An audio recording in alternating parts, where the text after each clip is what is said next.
الحمد لله رب العالمين، والصلاة والسلام على أشرف الأنبياء وسادة الأتقياء وسيد المرسلين سيدنا وحبيبنا محمد وعلى آله وأهل بيته وصحبه أجمعين. أما بعد، فقد قال الله تبارك وتعالى: قل إن كان آباؤكم وأبناؤكم وإخوانكم وأزواجكم وعشيرتكم وأموال اقترفتموها وتجارة تخشون كسادها ومساكن ترضونها أحب إليكم من الله ورسوله وجهاد في سبيله فتربصوا حتى يأتي الله بأمره. صدق اللہ العظیم. قابل احترام علماء کرام، معزز دوستوں، بزرگوں، عزیز نوجوانوں، علاقائی جمعیت علماء نے اس اپنے حلقے میں مختلف سیرت کے پروگراموں کے بعد یہ ایک مرکزی اور اجتماعی پروگرام آج منعقد کیا ہے، اور اس کا مقصد سرور عالم سیدنا محمد رسول اللہ صلی اللہ علیہ وسلم کی زندگی کا، سیرت طیبہ کا، اسوہ حسنہ کا مذاکرہ کرنا اور اس سے اپنی زندگیوں کو تقابل کر کے دیکھنا، اور جو اس سے کمی بیشی ہے اور جس قدر انحراف ہے اس کو ختم کرنا. کیونکہ ان پروگراموں کا منشا صرف اور صرف بستی میں کوئی پروگرام ہو جائے، محلے میں کوئی جلسہ ہو جائے، یہ نہیں ہوتا. اگر یہ ہے تو ہمارا وقت ضائع ہو رہا ہے، اور اس سے زیادہ ضروری کوئی کام ہم کر سکتے ہیں. اور اگر اس کا مقصد یہ ہے کہ ہمیں احساس ہے کہ ہم نہ اپنے رب کو پہچان سکے، نہ ہم اپنے نبی کی قدر کر سکے، نہ ہمارے لیے جو کتاب ہدایت آسمانوں سے اتاری گئی تھی اس کتاب کے بارے میں جان سکے، نہ سمجھ سکے، نہ اس کے تقاضوں کو پورا کر سکے. اگر یہ احساس ہم کو اس وقت جمع کیا ہے تو اس احساس کے ساتھ ہمارا جتنی دیر بھی بیٹھنا اور تبادلہ خیال کرنا ہوگا وہ قیامت کے دن اللہ تعالیٰ کی ترازو میں قیمتی اور وزنی وقت ہوگا اور کارآمد عمل ہوگا. اس لیے سب سے پہلے تو ہمیں یہ غور کرنا، نیت کو درست کرنا ہے کہ یہ بیٹھنا برائے بیٹھنا نہیں ہے، یہ صرف کہنا سننا، کہنے سننے کے واسطے نہیں ہے، بلکہ ہمیں اللہ کے نبی صلی اللہ علیہ وسلم کی سیرت طیبہ کی روشنی میں اپنی کمی کوتاہیوں کو دیکھنا ہوگا اور ان کو ختم کرنے کی فکر کرنی ہوگی. اس وقت پوری دنیا میں ایک مخصوص ماحول بنا ہوا ہے، بالخصوص ہمارے اس ملک کے طول و عرض میں ایک خاص رنگ ہے، اور ملک کو ایک خاص رنگ میں رنگنے کی جد و جہد و کوشش کی جا رہی ہے. ہم لوگوں کی مصیبت یہ ہے کہ ہم لوگ کسی بھی حادثے اور کسی بھی واقعے کے بعد کس سے مس نہیں ہوتے. ہم لوگوں کے اوپر ایک قسم کا جمود اور تعطل طاری ہے. وہ کہتے ہیں نا، کان پہ جو بھی نہیں رہتی، کچھ بھی ہو جائے. اللہ تعالیٰ نے اس دنیا میں جو مخلوق پیدا فرمائی ہے ان میں ہمارا امتیاز ہے، ہمارا مقام اونچا اور بلند بنایا گیا ہے. دوسری مخلوق سے ہم کو افضل و اشرف قرار دیا گیا ہے، وہ صرف اس وجہ سے کہ ہمارے سینے میں جو دل ہے وہ انسانیت کے لیے دھڑکتا ہے اور انسانیت کے لیے تڑپتا ہے۔ اگر ایسا نہیں ہے تو ہم انسانوں میں شمار ہونے کے قابل بھی نہیں ہیں۔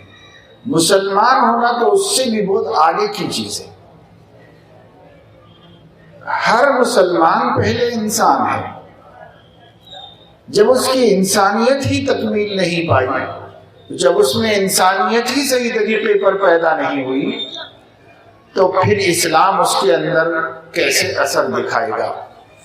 میں ایک مثال سے عام طور سے سمجھاتا ہوں طلباء کو بھی اور اپنے سامعین کو بھی، کہ دیکھیے یہ جو بڑی بڑی لائٹ اس وقت لگی ہوئی ہیں جس کی روشنی آپ دیکھ رہے ہیں،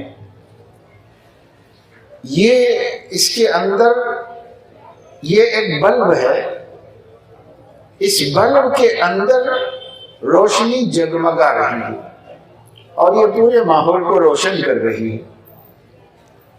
کیا آپ سمجھ سکتے ہیں کہ بجلی موجود ہو اور یہ بلب نہ ہو تب بھی روشنی ہوگی؟ اگر صرف اس کا بلب توڑ دیا جائے، اور تاروں میں بجلی موجود ہے، بلب میں بجلی نہیں ہے، بجلی تو آ رہی ہے پاور ہاؤس سے، بجلی تار میں ہے، اگر آپ صرف اس کی ایک سوراخ کر دیں اس بلب کے اندر تو پھر یہ اندھیرا ہو جائے گا، اس میں روشنی نہیں ہوگی۔ آپ کہیں کہ کیسے روشنی نہیں ہو سکتی جبکہ تار میں روشنی موجود ہے؟ تو تار میں روشنی موجود ہے، بجلی موجود ہے، چمکنے کی صلاحیت موجود ہے، لیکن اس کو چمکنے کے لیے کوئی ظرف چاہیے، کوئی جگہ چاہیے۔ وہ بلب ہے، اس بلب میں آ کر وہ چمک کر روشنی دے رہی ہے، خود بھی روشن ہے، دوسروں کو بھی روشنی دے رہی ہے۔ اسی طریقے سے یہ بات ذہن میں رکھیے، ایمان دنیا کی سب سے بڑی روشنی کا نام ہے، لیکن اسے بھی جگمگانے کے لیے کسی ظرف کی ضرورت ہے، اور وہ ہے انسانیت کا ظرف۔ اگر انسانیت نہیں ہے تو اسلام اپنے کو دکھا نہیں سکتا۔ اسی کو ہمارے آقا صلی اللہ علیہ وسلم نے فرمایا، اکمل المؤمنین ایمانا احسنهم اخلاقا، اور اسی کو ہمارے نبی کریم صلی اللہ علیہ وسلم نے فرمایا، الناس معادن کمعادن الذهب والفضة خیارهم فی الجاہلیت خیارهم فی الاسلام۔ انسانیت جو ہے وہ معدن کی طرح ہے، کھانوں کی طرح ہے، جیسے سونے کی کھان ہوتی ہے، جیسے چاندی کی کھان ہوتی ہے، اسی طریقے سے انسان بھی کھان ہے، ان کے اندر انسانیت ہے، اخلاق بلند ہیں، ان کے کردار اونچے ہیں، تو وہ لوگ جو اسلام سے پہلے بھی اچھے تھے، اسلام میں آنے کے بعد مسلمانوں میں کے اچھے وہ لوگ ہیں۔ کیا مطلب؟ اس کا مطلب یہ ہے کہ اخلاق تو ان میں پہلے سے تھے، اور ایک کمی تھی ایمان کی، اسلام کی، وہ کمی آ گئی تو مسلمانوں کا اعلیٰ درجے کے لوگ بن گئے۔ اور اگر مسلمان پہلے سے ہو پر اخلاق اس کے اندر ابھی بھی نہیں آئے ہوں، انسانیت ابھی تک بھی نہیں آئی ہو، اسلام پہلے سے ہے، ایمان پہلے سے ہے، تو ہے تو صحیح، اس کا کون انکار کرے گا، لیکن یہ کہ وہ جگمگائے تو کہاں جگمگائے، وہ اپنا ہنر دکھائے تو کہاں دکھائے، وہ اپنی روشنی سے دوسروں کے قلوب کو منور کرے تو کیسے کرے، کہاں کرے۔ تو اس لیے سب سے پہلے انسانیت ہوتی ہے، انسانیت میں اسلام جگمگاتا ہے، انسانیت میں ایمان اپنا نور، اپنی روشنی دکھاتا ہے۔ ہمارے آقا صلی اللہ علیہ وسلم کی زندگی کو ولادت سے لے کر کے دنیا سے پردہ کرنے تک دیکھتے رہیے، آپ پوری زندگی پڑ جائیے۔ ہماری بدنصیبی ہے، ہم سب کچھ پڑھ گئے ہیں، لیکن بہت ایسے ملیں گے 100 میں 99 جنہوں نے حضور علیہ السلام کی زندگی کو نہیں پڑھا ہے۔ حالانکہ وہ ہمارے رہنما ہیں، حالانکہ وہ ہمارے رہبر ہیں، گائیڈ ہیں، حالانکہ وہ ہمیں ہماری کامیابی کی سمت کی رہنمائی اور نشاندہی کر رہے ہیں، لیکن ہم نہیں جانتے ان کو۔ حضور اکرم صلی اللہ علیہ وسلم پیدائش سے لے کر کے وفات تک، اس دنیا سے پردہ فرمانے تک پوری زندگی دیکھو، اس زندگی میں جو آپ کے خلق کریم ہیں وہ انسانیت کے بلند ترین معیار پر ہیں۔ میں آج جمعے میں سنا رہا تھا لوگوں کو کہ دو چار دن پہلے ہی کی بات ہے کہ ہم کسی دیہات میں ایک مسجد کے دیکھنے کے سلسلے میں جا رہے تھے۔ چھوٹا سا راستہ تھا، کچا راستہ کھیتوں کے درمیان میں۔ ہماری گاڑی کے آگے بیل گاڑی تھی، وہ کوئی کاشتکار لوگ اپنے کھیت کو جا رہے تھے۔ سامنے دو بیل بنے ہوئے تھے، ایک بیل ان کا تیسرا تھا جسے انہوں نے پیچھے باندھ رکھا تھا۔ سامنے تو دو بیل گاڑی چلا رہے تھے، ایک کو پیچھے باندھ رکھا تھا، اور بیل گاڑی میں پورا خاندان میں مرد عورت بچے وغیرہ بیٹھے ہوئے تھے۔ وہ اچھے خاصے چلے جا رہے تھے۔ راستے میں جب ہرا بھرا منظر دونوں جانب نظر آنے لگا تو یہ جو پیچھے والا بیل تھا اس کو گھاس کھانا تھا، اور گھاس چرنے کے لیے وہ اپنی گرفت کو چھڑانا چاہ رہا تھا، تو اس نے خوب سر مارا، ادھر ہلایا ادھر ہلایا، اس کی رسی ٹوٹی۔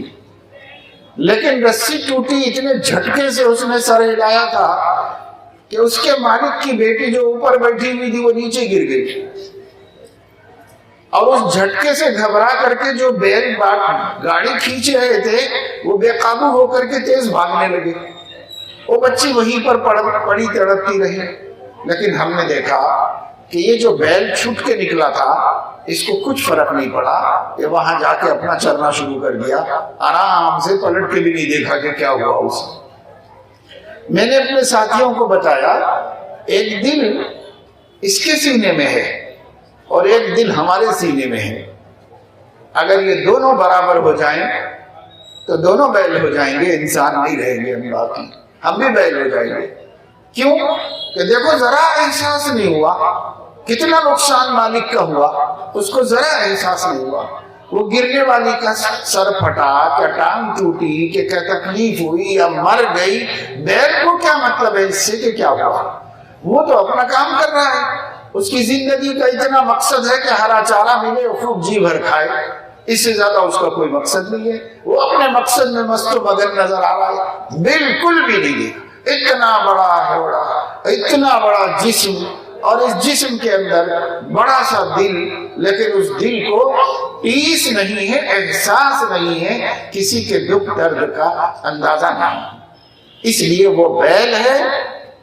اور اگر کمزور، مریل، ضعیف، جوان، بچہ کوئی بھی ہو اور اس کے سینے میں دل ہو اور وہ دوسرے کی تکلیف کو تکلیف سمجھتا ہو اور اس کا احساس اپنے دل میں کرتا ہو، تو وہ چاہے کتنا کمزور کیوں نہ ہو، اس کا نام انسان ہے، اس کو انسان کہتے ہیں۔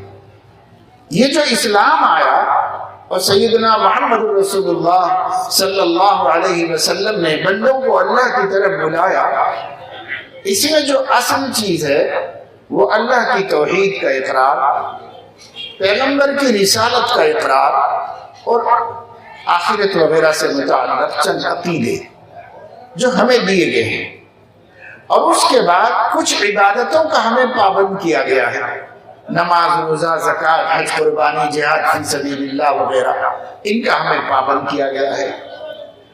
اور یہ ساری چیزیں جو ہمیں دی گئی ہیں، اس میں عقیدے کو چھوڑ کر باقی سب بندگی کی شان پیدا کرنے کے لیے دی گئی ہیں، کہ ہم ایک انسان بنے، پہلے اللہ کے بندے بنے، اللہ کے بندے بن کر زندگی گزارے۔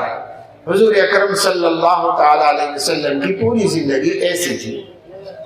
ایک دفعہ حضور علیہ السلام کہیں تشریف لے جا رہے تھے، مدینے میں ایک عورت تھی جو ذہنی طور پر ذرا کمزور تھی۔ اس عورت کو مجنون سمجھتے تھے لوگ۔ یہ عورت حضور علیہ السلام سے ملاقات کی، اس نے کہا کہ مجھے آپ سے کچھ بات کرنا تھا۔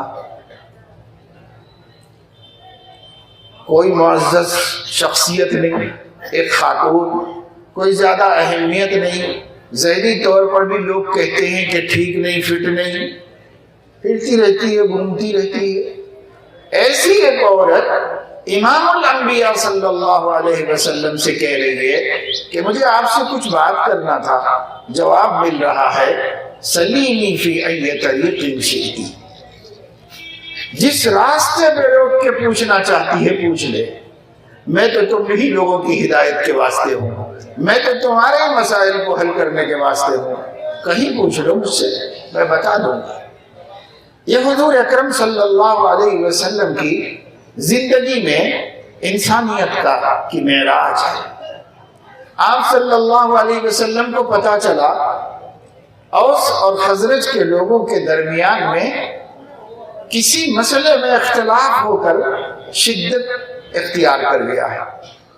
جیسے آپ کو پتا چلا، چند ساتھیوں کو لے کر حضور علیہ السلام وہاں پر پہنچے اور ان لوگوں سے بات چیت کی اور بڑے درد سے فرمایا ابھی میں تمہارے درمیان موجود ہوں، پھر سے تم لوگ جاہلیت کی طرف چلے گئے۔ ان کے دلوں پر بڑا اثر ہوا اور انہوں نے تلواریں نیام میں کر لی اور نہ لڑنے کا نہ جھگڑنے کا ارادہ کر دیا۔ حضور اکرم صلی اللہ تعالی علیہ وسلم اس کام کے لیے تشریف لے گئے تھے۔ واپس آنے میں اتنی تاخیر ہوئی کہ نماز کا وقت ہو گیا اور صدیق اکبر نے امامت شروع بھی کر دی۔ حضور علیہ السلام وہاں سے واپس آئے۔ امام بخاری رحمۃ اللہ علیہ نے عنوان قائم کیا، امام کا کچھ ساتھیوں کو لے کر آپس میں جھگڑنے والوں کو جوڑنے کے لیے جانا۔ یہ نبوت کے کام میں، کارہائے نبوت میں شامل ہے کہ بھائی ٹوٹنے والوں کو جوڑو اور ان کو ایک کرو، نفرتیں پیدا ہونے مت دو، فیلنگ آنے مت دو، مسلمانوں کے درمیان ایک دوسرے سے جدائی پیدا ہونے مت دو۔ ہم متحد ہوں اور سب متحد ہو کر جو دوسری اقوام ہمارے ساتھ رہتی ہیں، ان اقوام کو ایک ایسا اچھا اخلاقی نمونہ پیش کریں کہ ان کے دلوں میں نفرت کے بجائے مودت و محبت پیدا ہو جائے۔ طریقہ یہی ہے۔ حضور اکرم صلی اللہ علیہ وسلم نے خلق کریم سے جنگ جیتی ہے۔ حضور علیہ السلام نے تلوار سے جنگ نہیں جیتی ہے۔ ہم نے جہاں تک آپ کی سیرت طیبہ کو سمجھنے کی کوشش کی، حضور اکرم صلی اللہ تعالی علیہ وسلم نے اسلام پھیلانے کے لیے کردار کا استعمال فرمایا اور کمزوروں اور مظلوموں کو حق دلانے کے لیے تلوار کا استعمال فرمایا۔ تلوار کا استعمال اسلام کی تبلیغ کے لیے نہیں ہوا، تلوار کا استعمال وہ مظلوم کا حق دلانے کے لیے، مظلوم خواہ مسلمان ہو اور مظلوم چاہے کافر ہو۔ جس غزوے میں مکہ فتح ہوا ہے، اس غزوے میں آپ کا جانا ایک غیر مسلم قبیلے کے مظلوم ہندوؤں اور مشرکوں کو ان کا حق دلانے کے واسطے تھا، ان کا حق دلانے کے لیے گئے تھے حضور علیہ السلام۔ یہ تو اللہ پاک کا کرنا ہوا کہ اللہ کی تقدیر سے اور اللہ کے فیصلوں سے اس جنگ میں مکہ بھی فتح ہو گیا اور کفر ہمیشہ ہی کے لیے ٹوٹ گیا۔ لیکن حضور علیہ السلام مدینے سے جو نکلے تھے ایک بڑا لشکر جرار لے کر، وہ مکے والوں کو مسلمان بنا دینے کے لیے نہیں نکلے تھے، بلکہ مکے کے ایک قبیلے نے دوسرے کمزور قبیلے پر ظلم کیا تھا اور ان کو بدلہ دینے کے لیے بھی تیار نہیں تھے اور کہہ رہے تھے کہ جو کرنا ہے کر لو۔ حضور علیہ السلام نے فرمایا تم لوگ چلو، میں آ رہا ہوں مدد کرنے کے لیے۔ چنانچہ اللہ کے نبی صلی اللہ علیہ وسلم ان کی مدد کے لیے تشریف لے گئے۔ تو میرے عزیز دوستو، جو خود آپس میں ایک دوسرے کی مدد نہ کر سکتے ہوں، وہ دوسروں کی مدد کیا کریں گے؟ آج تو ہمارا حال یہ ہے کہ ہر بندہ خود غرض ہو گیا ہے۔ علماء فرماتے ہیں برے اخلاق میں جو سب سے برا خلق ہے وہ خود غرضی ہے، اور اچھے اخلاق میں جو سب سے اچھا خلق ہے وہ ایثار ہے، دوسرے کے لیے اپنے حق کو چھوڑنا۔ یہ سب سے اعلیٰ درجے کا اخلاق ہے۔ یہ ہمارے پاس نہ گھریلو زندگی میں ہے، نہ ازدواجی زندگی میں ہے، نہ خاندان کے اندر ہے، نہ محلے میں ہے، نہ مارکیٹ میں ہے، نہ بستیوں میں ہے، نہ دوسری قوموں کے ساتھ ہے۔ کہیں بھی ہمارے اندر ایثار نہیں، ہر جگہ ہم خود غرض بنے ہوئے، میرا کام کسی طریقے سے نکل جائے، میرا مسئلہ حل ہو جائے، اب دنیا کا جو ہوتا ہے ہونے دو۔ یہ ہمارے نبی کی سیرت نہیں ہے، یہ ہمارے نبی کے اخلاق نہیں ہیں۔ نبی کریم صلی اللہ علیہ وسلم اس سے بہت بلند ہیں، بہت بلند ہیں۔ حضور علیہ السلام ایک جگہ تشریف فرما تھے تو ایک شخص آئے جن سے حضور علیہ السلام کا کاروباری ایک معاملہ ہوا تھا، لین دین ہوا تھا، ادھار آپ نے کھجوریں لی ہوئی تھی جو ان کو واپس کرنی تھی۔ تو حضور اکرم صلی اللہ تعالی علیہ وسلم بیٹھے ہوئے تھے، ابھی ٹائم ہوا نہیں تھا، وقت ختم نہیں ہوا تھا، اس سے 3 دن پہلے ہی وہ یہودی آپ کی خدمت میں آ گیا اور سب کے ساتھ بیٹھے ہوئے تھے اپنے اصحاب کے ساتھ۔ وہاں آ کر اس نے کہا کہ صاحب وہ میری کھجوریں واپس کیجیے، آپ کب واپس کریں گے آخر؟ آپ نے فرمایا بھائی ابھی تو وقت نہیں ہوا، وقت باقی ہے، اور میں یہ وعدے کا پکا ہوں، اپنے وقت پر وعدہ برابر پورا کروں گا۔ تو کہنے لگے کہ یہ سب باتیں مت بناؤ، عبد المطلب کی اولاد ہی ٹال مٹول کرنے والی ہے اور وعدہ خلافی کرنے والی ہے، ایسی باتیں کہنی شروع کی۔ آپ ہم ہیں، اگر ہمارے باپ دادا کو کوئی گالی دے دے تو ہم برداشت نہیں کر سکتے۔ حضور اکرم صلی اللہ تعالی علیہ وسلم کے باپ دادا کو تک گن دیا اس نے۔ حضور اکرم صلی اللہ تعالی علیہ وسلم سے جب وہ ایسی بات کر رہا تھا تب حضرت عمر رضی اللہ تعالیٰ عنہ سے برداشت نہیں ہوا۔ حضرت عمر رضی اللہ تعالیٰ عنہ نے یہ فرمایا کہ زبان سنبھال کے بات کرو، کس سے گفتگو کر رہے ہو؟ وہ اللہ کے نبی ہیں، زبان کھینچ لوں گا میں۔ بہت سخت بات حضرت عمر نے فرما دی، اور وہ موقع ایسا ہی تھا کہ کوئی بھی ایمان والے کو غصہ آ سکتا، لیکن حضور علیہ السلام نے فرمایا کہ عمر تم چپ رہو، اس وقت میں اور یہ دونوں اس بات کے حقدار ہیں کہ تم اس کے علاوہ کوئی دوسری بات کرو۔ تمہیں اس سے کہنا چاہیے کہ بھائی اپنا حق وصول کرو مگر احترام سے کرو، اور مجھ سے کہنا چاہیے تھا کہ یا رسول اللہ آپ غصے میں بتائیے، نظر انداز کر دیجیے، لیکن آپ نے تو اس وقت ایسی بات کہی کہ اس کا خون بھی کھولے اور میرا خون بھی کھولے اور لڑائی اور آگے بڑھ جائے۔ یہ نہیں چاہیے تھا آپ کو یہ کہنا چاہیے تھا کہ اس سے کہتے کہ بھائی مانگ لو اپنا حق، مگر ذرا ادب سے مانگو، تہذیب سے مانگو، اور مجھ سے کہتے کہ جانے دیجئے، نظر انداز کر دیجئے، معاف کر دیجئے، مجھ سے یہ کہتے۔ یہ صحیح بات تھی۔ تم نے جو بات کہی وہ تو معاملے کو گرما دینے والی بات ہے۔ پھر حضور علیہ السلام نے اس شخص سے کہا کہ بھائی دیکھو میں وعدہ خلافی تو نہیں کرا، 3 دن باقی ہے، ٹائم باقی ہے، اگر میں وقت پر نہ دیتا تو تم جو چاہے مجھے کہتے، لیکن ابھی تو آپ نے دیکھا ہی نہیں کہ میں نے وعدہ پورا کیا کہ نہیں کیا۔ ہاں ہو سکتا ہے آپ کو جلدی ضرورت پڑ گئی ہوگی اس لیے آپ لینے کے لیے آگے ہوں گے، تو آپ ایسے ہی کہہ دیتے کہ بھائی وقت تو باقی ہے مگر مجھے ذرا جلدی ضرورت ہے، دلوا دیجئے، یہی کہہ دیتے آپ۔ پھر آپ صلی اللہ علیہ وسلم نے حضرت علی رضی اللہ تعالیٰ عنہ سے فرمایا کہ علی ان کو میں اتنی کھجوریں دینا باقی ہوں، اس کا انتظام کر کے انہیں دے دو، ہو سکتا ہے بیچارے کو جلدی پڑ گئی ہوگی۔ تو حضرت علی رضی اللہ تعالیٰ عنہ جانے لگے۔ حضور علیہ السلام نے پھر حضرت علی کو بلایا اور بلا کر فرمایا کہ دیکھو علی، ان کو 5 سیر کھجوریں اضافہ بھی دے دو، اس لیے کہ ہمارے آدمی نے ان کا دل دکھایا ہے، اس لیے ہماری طرف سے 5 سیر کھجوریں اضافہ دے دیں۔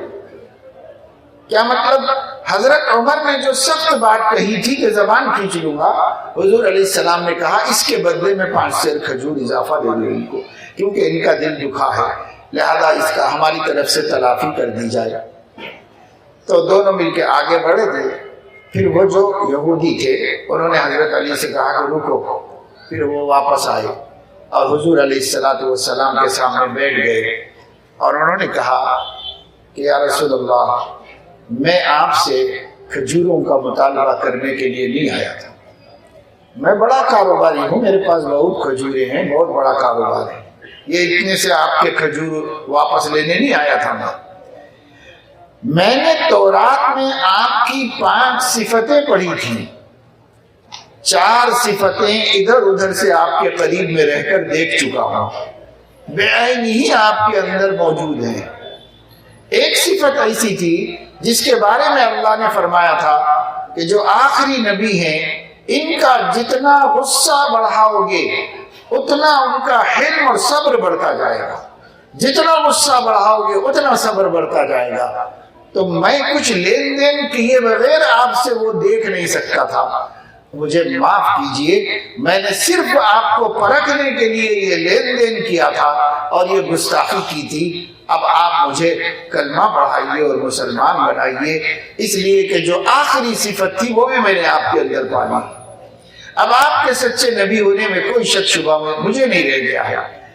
تو دیکھیے حضور اکرم صلی اللہ علیہ وسلم کی یہ خلق کریم ہے، حضور اکرم صلی اللہ علیہ وسلم کی یہی وہ صفات ہیں جس نے پورے لوگوں کے دلوں کو گھائل کیا اور ان کے قلوب کو جھکا دیا کہ وہ ایمان قبول کریں اور حضور علیہ السلام کے دین میں داخل ہو جائیں۔ حضور صلی اللہ علیہ وسلم نے زور زبردستی اور جبر کسی پر نہیں کیا، حضور علیہ السلام نے تو بس لوگوں کو اپنے اخلاق دکھائے۔ اپنے اخلاق سے جب لوگوں کے دل نرم پڑ گئے تو آپ نے لوگوں کو اللہ کے توحید کی طرف بلایا اور اپنی رسالت کی طرف بلایا کہ بھائی اللہ کو ایک مانو اور مجھے اس کا رسول مانو، اور یہ عقیدے ہیں، یہ احکام ہیں، یہ عبادتیں ہیں، یہ کرو، اس سے بندگی پیدا ہوگی۔ تو حضور علیہ السلام نے یوں ماحول بنایا ہے۔ آج ہمارے پاس سب کچھ ہے مگر اخلاق نہیں ہے۔ ہمارا بہت پابند نمازی ہوگا، حاجی ہوگا، خیر خیرات کرتا ہوگا، کروڑوں کی مسجدیں بنایا ہوگا، لیکن اخلاق میں بہت کمزور ثابت ہوتا ہے، اخلاق اس کے اندر نہیں ہوتے۔ تو ہم دین کیسے پھیلائیں گے، ہم دین پر کیسے مضبوط ہوں گے؟ اس لیے آج کے خاص حالات کا تقاضا بھی یہ ہے کہ ملت اسلامیہ اپنے کو خلق محمدی سے آراستہ کرے۔ سیرت آپ ایک مجلس میں جلسے میں بیٹھ کر پوری نہیں جان سکتے، چند واقعات تو سنائے جا سکتے ہیں، حضور علیہ السلام کی کچھ خوبیاں تو بیان کی جا سکتی ہیں، لیکن سب تو نہیں کر سکتے۔ اس لیے مستقل طور پر سال بھر حضور علیہ السلام کی سیرت کا درس ہونا چاہیے، مسجدوں میں ہونا چاہیے، گھروں میں ہونا چاہیے۔ ایک تو آپ کے ذکر مبارک میں خیر ہے، برکت ہے، رحمت ہے، وہ تو ہم کو ملے گی ہی ملے گی، اور دوسرے یہ کہ حضور اکرم صلی اللہ علیہ وسلم کو ہم جان سکیں گے۔ جب ہم نبی کو جانیں گے تو ان سے محبت ہوگی، اور جب محبت ہوگی تو ان کے طریقے پر چلنے کا شوق ہمارے اندر پیدا ہوگا۔ آدمی جانتا نہیں تو مانتا بھی نہیں کسی کو، اس لیے آپ کو جاننا ہماری بنیادی ذمہ داری ہے۔ ایسا نہیں ہے کہ صرف ربیع الاول کے مہینے میں ایک جلسہ ہو جائے تو ہم نے آپ کی سیرت جاننے کا حق ادا کر دیا، ایسا نہیں ہے۔ اس سے کچھ تو فائدہ ہوگا، لیکن یہ ہماری ضرورت کے لیے کافی نہیں۔ جیسے ایک آدمی بھوکا ہو اور جوان ہو، اسے پاؤ روٹی دے دی جائے تو کچھ تو بھلا ہو جائے گا اس کا، لیکن سیراب تو نہیں ہوگا، پیٹ تو نہیں بھرے گا اس کا۔ اس کے لیے اس کی بھوک کے برابر روٹی چاہیے۔ ایک آدمی کو پیاس لگ رہی ہو اور چمچہ بھر پانی دے دیا جائے تو ہو سکتا ہے حلق تو تب ہو جائے اس کا، لیکن پیاس تو نہیں بجھے گی۔ اتنا پانی چاہیے کہ پورے جسم کے انگ انگ کو، رونگٹے رونگٹے کو سیرابی نصیب ہو جائے۔ تو اسی طریقے سے ایک آدھ جلسے سے حضور علیہ السلام سے کچھ محبت ہوگی، آپ کا کچھ منظر سامنے آئے گا، ذکر سامنے آئے گا، برکت سے تو یہ بھی خالی نہیں، اس میں بھی بہت برکت ہے اور اس میں بھی رحمت نازل ہوتی ہے۔ لیکن ہمیں دنیا اور آخرت میں کامیاب ہونے کے واسطے اور مرنے کے بعد کی زندگی میں ذلت اور رسوائی سے بچنے کے واسطے جتنے ذکر کی ضرورت ہے وہ اس سے بہت زیادہ ہے۔ یہ مستقل طور پر سیکھنا ہے، مستقل طور پر جاننا ہے۔ سرور عالم صلی اللہ علیہ وسلم کی ایک ایک ادا رحمت ہے، ایک ایک واقعہ ہمارے ایمان کو تازہ کرتا ہے، ان کے اندر ہمارے اندر انسانیت کو وجود میں لاتا ہے۔ دیکھیے آپ کی انسانیت سے، انسان تو انسان، جانوروں کو بھی توقع وابستہ تھی۔ ایک دفعہ رسول اللہ صلی اللہ علیہ وسلم کہیں سفر میں تشریف لے جا رہے تھے، آپ نے دیکھا کہ گھاس پھیلا کر کے جلایا گیا ہے گھاس کو۔ آپ نے پوچھا کہ بھئی کس نے جلایا ہے یہ گھاس، کس نے جلائی، کیوں جلائی؟ لوگوں نے کہا کہ یا رسول اللہ ہم لوگوں نے یہاں پڑاؤ ڈالا تھا، یہاں ٹھہرنا چاہ رہے تھے، تو یہ پوری چیونٹیوں کی آبادی تھی، سب طرف چیونٹیاں پھیلے ہوئے تھے، تو عرب لوگ اپنے طریقے کے مطابق چیونٹیوں کو بھگانے کے لیے وہاں گھاس پھیلا کر گھاس جلا دیا۔ تو جو چیونٹیاں جلنی جل گئی اور جو اندر تھیں وہ بلوں سے باہر نہیں آئیں، تو پھر وہاں پر وہ لوگ صفائی کر کے ٹھہر جاتے تھے۔ تو حضور علیہ السلام کے پوچھنے پر صحابہ نے بتایا کہ ہم لوگ چیونٹیوں کے شر سے بچنے کے لیے، ان کے کاٹنے سے بچنے کے لیے یہاں ہم نے گھاس پھیلا کے جلا دیا تھا۔ تب آپ بہت خفا ہوئے اور بہت ناراض ہوئے۔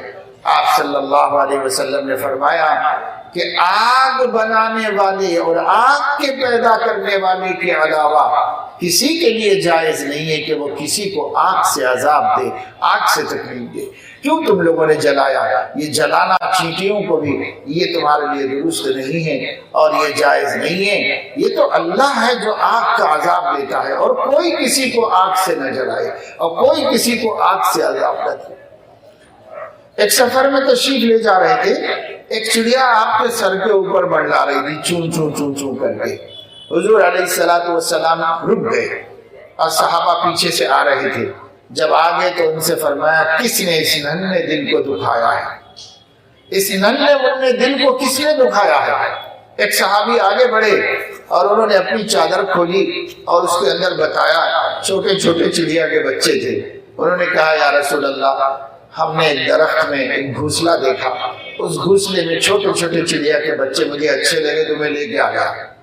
حضور علیہ السلام نے فرمایا خبردار، جاؤ واپس جا کے رکھ کے آؤ، یہ چڑیا مجھ سے کہہ رہی ہے کہ میرا دل توڑ دیا گیا اور مجھے تکلیف پہنچائی گئی۔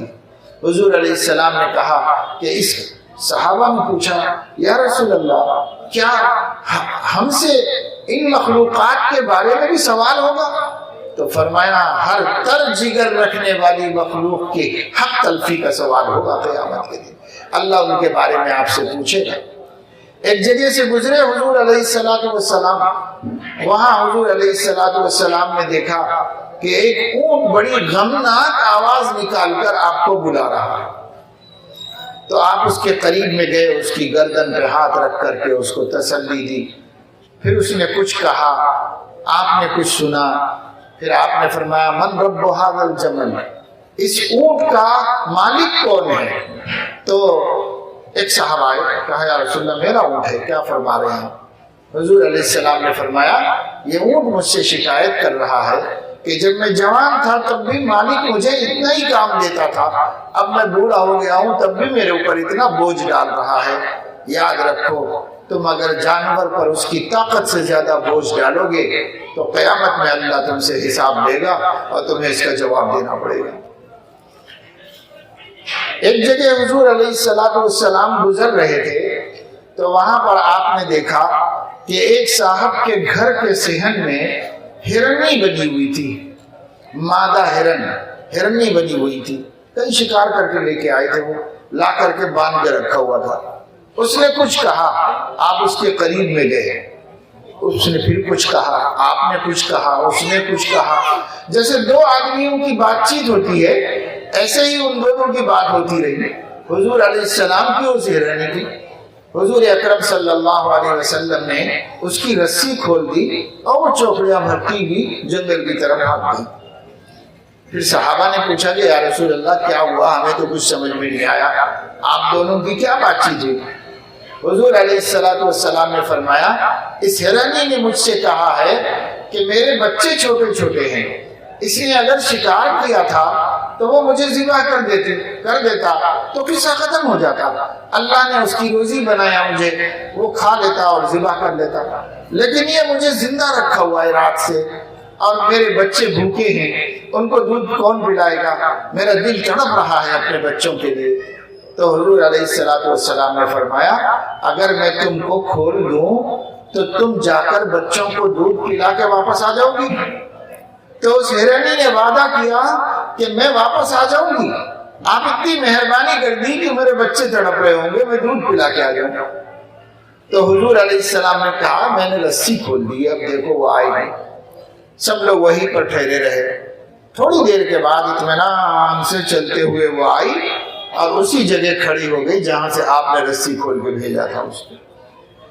آپ نے پھر اس کی رسی اس کے گلے میں باندھ دی اور اس کے بعد اس کے مالک سے پوچھا بھائی یہ ہرنی مجھے بیچ دو گے کیا؟ انہوں نے کہا کہ اگر آپ کو پسند آ جائے تو آپ قبول کر لیجیے، ہماری خوش قسمتی۔ تو کہا کہ نہیں ہم خریدنا چاہتے ہیں۔ اس نے کہا کہ خرید لیجیے۔ قیمت مقرر ہوئی، آپ صلی اللہ علیہ وسلم نے اس کے پیسے ان کو دیے اور پھر ہرنی کی رسی کھول کے مستقل اس کو آزاد کر کے بھیج دیا، یہ جا تیرے بچے چھوٹے ہیں تو اپنے بچوں کے ساتھ جی لے۔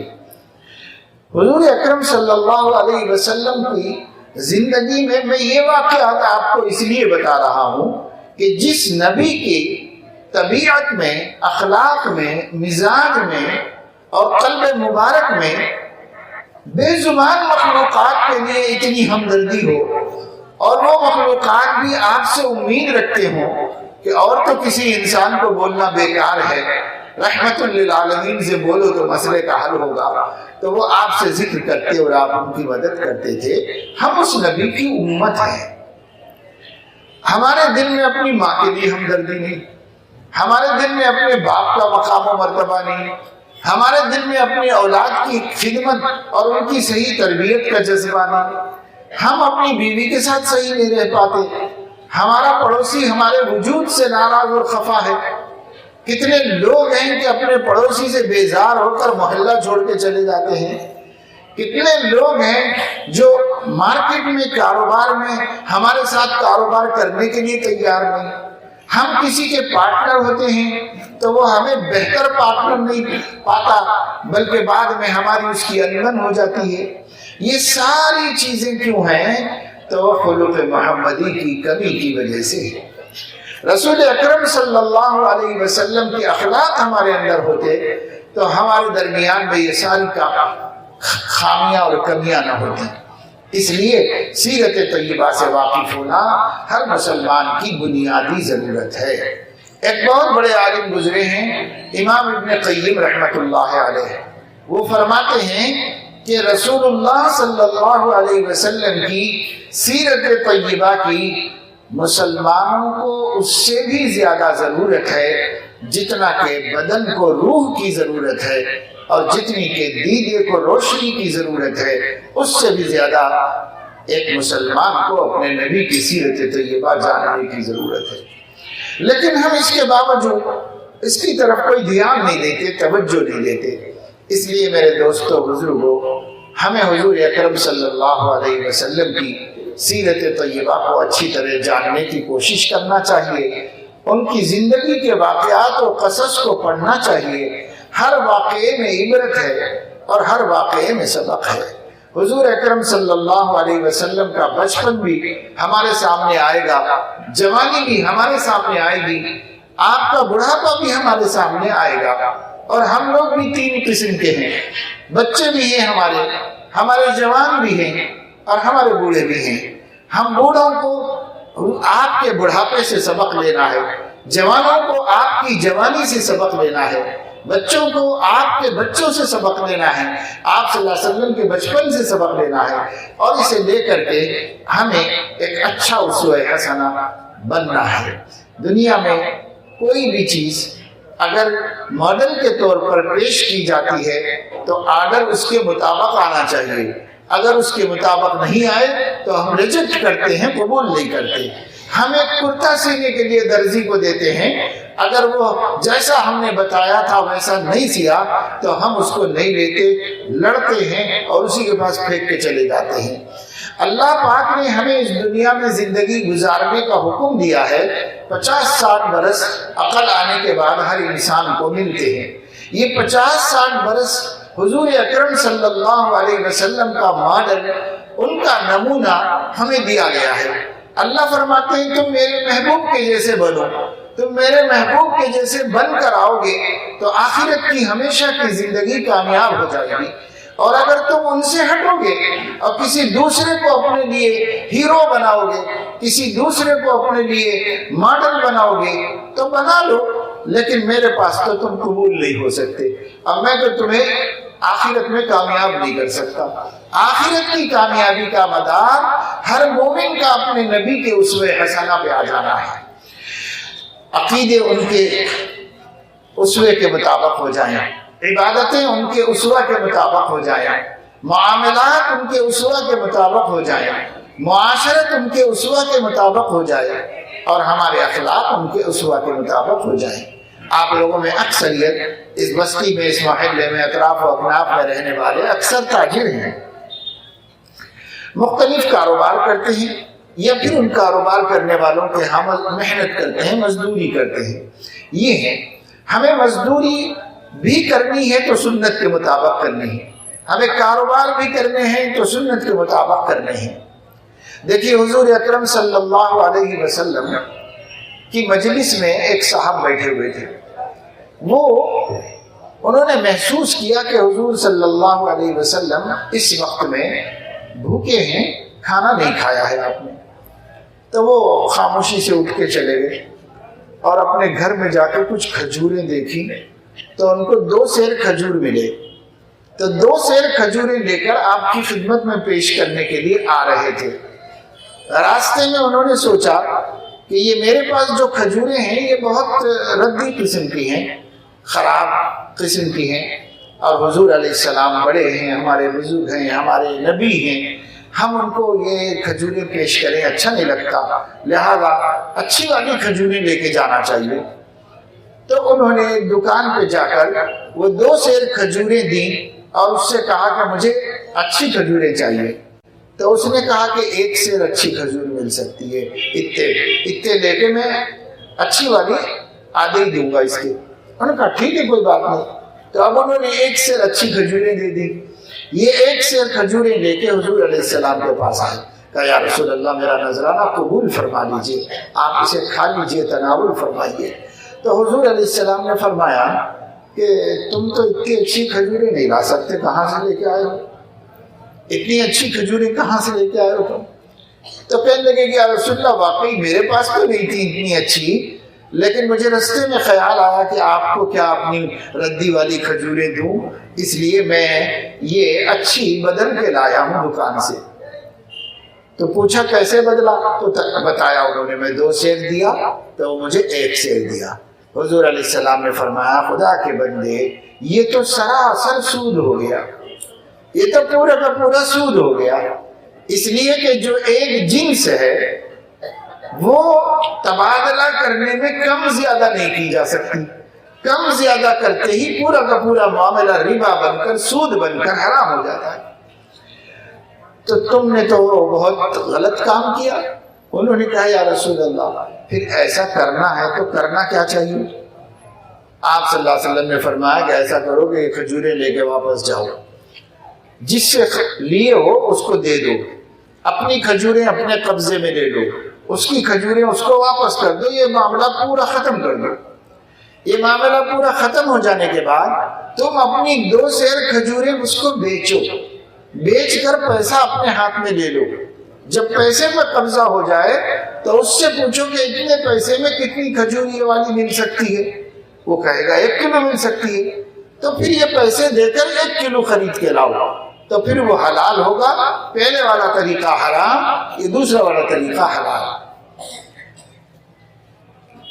ہم لوگوں کے بھی معاملات چل رہے ہیں، ہم لوگوں کے بھی لین دین چل رہے ہیں، ہم لوگ بھی کاروبار کر رہے ہیں، لیکن ہم نے کبھی علماء سے سیکھا نہیں، جانا نہیں کہ ہم ایسے کرتے ہیں، ایسے کرتے ہیں۔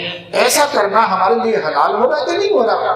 بسا اوقات آدمی کاروبار کر رہا ہے اور وہ یہ سمجھ رہا ہے کہ میں کسب حلال کر رہا ہوں، حالانکہ وہ آمدنی اس کے لیے حرام ہوتی جا رہی ہے۔ کئی لوگ ہیں جن کے پارٹنرشپ کے طریقے غلط ہیں۔ اکثر لوگ پیسہ لے لیتے ہیں، پیسہ جن کے پاس ہے کہ بھائی میرا کاروبار ہے، میرا اس کا آپ کا ہے، اس کا ہے، پیسہ آپ دیجئے میں آپ کو بڑھا کے دوں گا۔ تو پیسہ لیتے ہیں تو یہ طے نہیں کرتے کہ یہ قرضہ لیا ہے، اگر قرضہ لیا ہے تو اضافہ کر کے نہیں دے سکتا، وہ لے بھی نہیں سکتا اضافہ، اور یہ پارٹنرشپ میں لیا ہے تو پارٹنر بنا کے لیا ہے، شرکت کے ساتھ لیا ہے، تو پھر اس کا پرسنٹیج کے ساتھ حساب کرنا پڑے گا۔ یہ آپ اماؤنٹ مقرر کر کے نہیں کر سکتے۔ لوگ کہتے ہیں مجھے 1 لاکھ روپے دے دیجئے، مجھے اس وقت ضرورت ہے بزنس میں، کاروبار میں آپ کو ہر مہینہ 5,000 روپے دے دوں گا، 3,000 روپے دے دوں گا، 1,000 روپے دے دوں گا، جو بھی مقرر کیا ہے۔ یہ معاملہ ربوی ہے، سودی ہے، حرام معاملہ ہے۔ اس کو یہ کہنا چاہیے کہ آپ 1 لاکھ روپے مجھے دیجئے، میں اپنے بزنس میں اس کو شامل کروں گا اور اس کا حساب رکھوں گا، اور اس کو جو بھی فائدہ آئے گا میں آپ کو 1%، 2%، 25%، 50% یہ دوں گا میں آپ کو۔ پرسنٹیج پر طے کرنا، حساب رکھنا اور پرسنٹیج کے مطابق دینا یہ حلال ہے، اور رقم مقرر کر کے دے دینا کہ میں 3,000 ماہانہ دے دیتا ہوں، 5,000 ماہانہ دے دیتا ہوں، یہ کاروبار حرام ہے۔ یہ ہمارا بھی حرام ہو رہا ہے اور وہ لینے والے کا بھی حرام ہو رہا ہے۔ وہ بھی ناجائز جمع کر رہا ہے، یہ بھی ناجائز، اور سمجھ رہے ہیں کہ ہم مارکیٹ میں بیٹھے ہوئے ایک دوسرے کا بھلا کر رہے ہیں، حالانکہ دونوں ایک دوسرے کا برا کر رہے ہیں، ایک دوسرے کی آخرت برباد کر رہے ہیں۔ اسی طریقے سے کتنے کاروبار ہیں، ان کاروبار میں ہم حرام کما رہے ہیں، ہمیں پتہ ہی نہیں ہے کہ ہم جو کر رہے ہیں وہ صحیح ہے یا غلط ہے، ہمیں اس کا کوئی پتہ ہی نہیں ہے۔ اس لیے میرے دوستوں اور میرے عزیزوں، ہمیں حضور اکرم صلی اللہ علیہ وسلم کی سیرت سیکھنا ہے۔ حدیث میں ہے اتق المحارم تکن اعبد الناس، تم حرام کاموں سے بچو، حرام کھانے سے بچو، حرام کمانے سے بچو، سب سے بڑے عبادت گزار بن جاؤ گے۔ حضور اکرم صلی اللہ علیہ وسلم فرما رہے ہیں دنیا کا سب سے بڑا عبادت گزار وہ ہے جو حرام سے بچتا ہے، حرام کاموں سے اپنے آپ کو دور رکھتا ہے اور علیحدہ رکھتا ہے، یہ سب سے بڑا عبادت گزار ہے۔ لیکن آج ہم کاروبار میں ان چیزوں پہ غور نہیں کر رہے۔ ہماری مارکیٹ میں ہم جس کو جیسے سمجھ میں آیا ویسا کاروبار کر رہا ہے، ویسا دھندا کر رہا ہے۔ اس لیے یہ کاروبار بھی کریں آپ لوگ، مزدوری ملازمت بھی کریں، آپ جو بھی کریں برا نہیں۔ عقل حلال کے لیے، کسب حلال کے لیے چھوٹا سے چھوٹا کام بھی برا نہیں۔ بڑی بڑی کمپنیوں میں آپ کام کریے، اس کے لیے تعلیم حاصل کیجیے، اپنے بچوں کو تعلیم دلائیے۔ اگر وہ ٹیکنالوجی میں اور مختلف ہنروں میں باکمال بنتے ہیں اور اس کے ذریعے کماتے ہیں تو یہ کسب حلال ہے۔ حضور اکرم صلی اللہ علیہ وسلم نے فرمایا کہ آدمی اپنی قوت بازو کی کمائی سے زیادہ حلال کمائی کوئی نہیں کرتا۔ مزدوروں کے لیے اس میں مجدہ ہے، خوشخبری ہے، مبارکبادی ہے، بشرطے کہ وہ جو بھی آمدنی ان کی ہو رہی ہے وہ خالص ان کی محنت کا معاوضہ ہوتا ہے، اور اس معاوضے سے پھر جا کے شراب پی لیتے ہیں اور اس معاوضے سے جا کے ادھر ادھر جھومتے گھومتے پھرتے رہتے ہیں۔ کیا فائدہ اتنی محنت کر کے، اپنا پسینہ ٹپکا کر ایک حلال کمائی ہے اور اس حلال کو حرام میں ڈال کر اللہ کو ناراض کیا ہے۔ اس کے بجائے اگر اس سے اپنے بال بچوں کی ضرورتیں پوری کر دیتے اور حرام کام کرنے کے بجائے سکون چاہیے۔ سکون صرف شراب پینے میں ہے، لوگ کہتے ہیں شراب ہم اس لیے پیتے ہیں بھائی تھک جاتے ہیں، بہت محنت کر کے تھک جاتے ہیں، تھوڑا سکون مل جاتا ہے ہم کو۔ سکون اس میں کیا ہے اللہ بہتر جانتا ہے، لیکن اللہ کی یاد میں اور اللہ کے ذکر میں سکون ہے، یہ قرآن کا اعلان ہے، اس کو کوئی نہیں جھٹلا سکتا۔ الذین آمنوا وتطمئن قلوبهم بذکر اللہ الا بذکر اللہ تطمئن القلوب۔ کیوں نہیں ہم اللہ کے ذکر سے سکون حاصل کر سکتے؟ ایک نوجوان نے مجھ سے کہا، کالج میں پڑھتے ہیں، اور انہوں نے کہا کہ میں حضرت بہت ٹائم خراب ہو رہا ہے اور میں بہت تھک جا رہا ہوں، اور وہ تھکن کو دور کرنے کے واسطے موبائل میں کچھ ٹائم خراب کر رہا ہوں، تو اس میں گناہ بھی ہو جا رہے ہیں میرے سے، اور مقصد میرا صرف جو ہے تھوڑا سا اپنی تھکن اتارنا ہے اور کچھ بھی نہیں، ایسا سمجھ کے شروع کرتا ہوں مگر پھر میں گناہوں میں چلے جاتا ہوں۔ تو میں نے کہا کہ بیٹا یہ ایک ذریعہ ہے کیا تھکن اتارنے کا؟ اور بھی ذریعے ہیں، کوئی دوسرا ذریعہ جو حلال ہو، پاکیزہ ہو، جائز ہو، بلکہ برکت والا ہو، اس کو اختیار کرو۔ انہوں نے کہا کیا؟ تو میں نے کہا جب تم تھک جاتے ہو تو تھوڑا قرآن مجید لے کے بیٹھ جاؤ، تلاوت کر لو قرآن مجید کی، تھوڑی دیر اللہ کا ذکر کر لو، درود شریف پڑھ لو سیدنا محمد رسول اللہ صلی اللہ علیہ وسلم پر، اس سے بھی تم کو سکون ملے گا اور اس سے بھی تمہاری تھکاوٹ اترے گی، کر کے تو دیکھو۔ تو پھر وہ نوجوان 15-20 دن کے بعد آئے تو کہنے لگے کہ حضرت اس میں تو کیا میرے کو سکون ملتا تھا، اس میں اتنا سکون ہے اور اتنی راحت ہے کہ میں پہلے سے بھی زیادہ اب محنت کر رہا ہوں اپنی تعلیم میں اور اپنی پڑھائی میں، اس لیے کہ ایک دم فریش ہو جاتا ہوں، میں ایک دم فریش ہو جاتا ہوں، پھر کام میں لگ جاتا ہوں۔ تو آپ بتائیے کہ آپ تجربہ کر کے کیوں نہیں دیکھ رہے؟ آپ فلمیں دیکھ کے سکون حاصل کرنا چاہ رہے ہیں، تھکان اتارنا چاہ رہے ہیں، آپ موبائل کی گندی خبروں کے اندر اپنی تھکان اتارنا چاہ رہے ہیں، آپ شراب پی کر صحیح پی کر اتارنا چاہ رہے ہیں، آپ جو ہے لڑائی جھگڑا کر کے اتارنا چاہ رہے ہیں۔ ارے بھائی یہ سب کر کے دیکھ چکے ہو، کچھ اللہ کا بتایا ہوا طریقہ بھی تو کر کے دیکھ لو، کچھ نبی کا دکھایا ہوا راستے پہ بھی چل کے دیکھ لو، اس میں بھی تو چل کے دیکھو۔ خود آپ کا من پکارے گا اور آپ کا ضمیر کہے گا کہ سب ہم نے غلط کام کیا اور ٹائم برباد کیا، صحیح تو یہ راستہ تھا اور اسی میں ہمارے لیے ہمارے مقاصد تھے، اسی میں ہمارے لیے برکتیں تھیں۔